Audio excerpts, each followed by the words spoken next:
Hey everyone, welcome to our exploration of the Earth's interior. In this video, we are diving deep beneath the surface to discover what our planet is made of and how different layers come together to form the world we live on.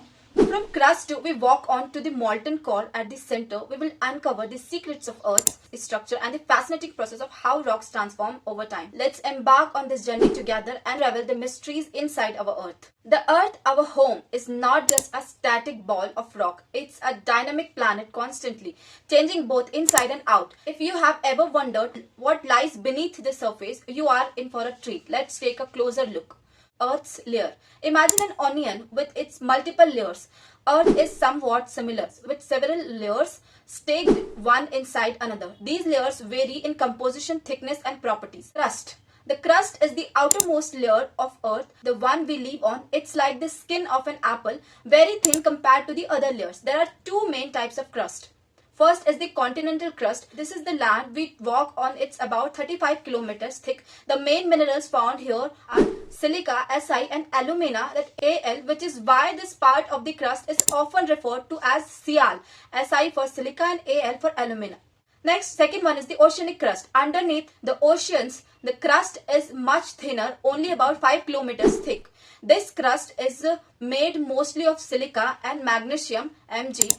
Hence, it's called SEMA, that is Si for silica and Ma for magnesium. The mantle beneath the crust lies the mantle and massive layer that extends to a deep of about 2,900 kilometers. The mantle is much thicker than the crust and is composed of silicate minerals that are rich in iron and magnesium. This layer is semi-solid and behaves like very thick molten plastic, slowly moving and causing the tectonic plates above it to shift. If we talk about the core, that means at the center of the Earth lies the core, which is divided into two parts. First part is the outer core. This layer is liquid, mainly composed of iron and nickel. The movement of these metals creates Earth's magnetic fields. Second one is the inner core. The innermost part of the Earth is solid despite its incredibly high temperature. It is also made primarily of iron and nickel and has a radius of about 3,500 kilometers due to the presence of nickel. That means nickel for Ni and the iron short form is Fe. The core is called NIFE, N-I-F-E. The core is under immense pressure and has the highest temperatures within the Earth, which can reach up to 5,000 degrees Celsius. Let's talk about rocks and minerals, building blocks of the crust. The Earth's crust is made up of various types of rocks, which are natural masses of mineral matter. These rocks are classified into three main types. First is the igneous rocks. These rocks are formed when molten magma from within the Earth cools and solidifies. They are primary rocks from which all other types originate. Second one is the extrusive igneous rocks. When magma escapes through volcanoes and cools rapidly on the surface, it forms rocks like basalt. The Deccan Plateau in India is made up of basalt. Third one is the intrusive igneous rocks. When magma cools slowly beneath the surface, it forms rocks with larger grains, such as granite. Granite is commonly used for making grinding stones. Now let's talk about sedimentary rocks. These rocks are formed from the accumulation and compaction of sediments, which can be fragments of other rocks, minerals, or even remains of living organisms.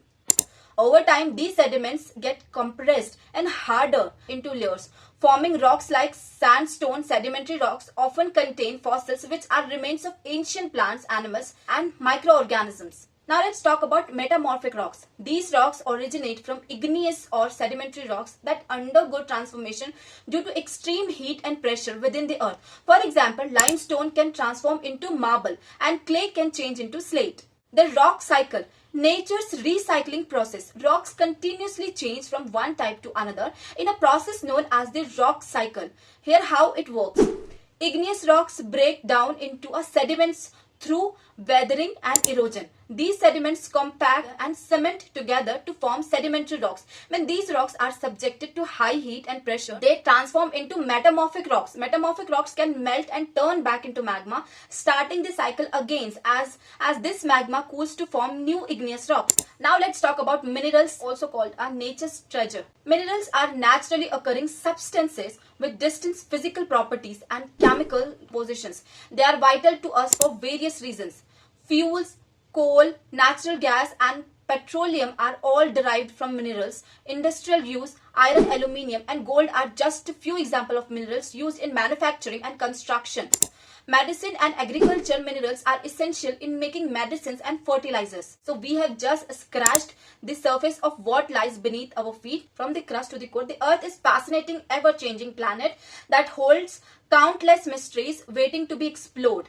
Understanding the Earth's interior and the rocks that make up its surface helps us appreciate the complexity and beauty of our world. Thank you for joining the journey into the depth of our planet. Don't forget to subscribe and hit the bell icon to stay updated on more exciting exploration. That's for today. We'll meet in next video. Till then, keep learning. Bye.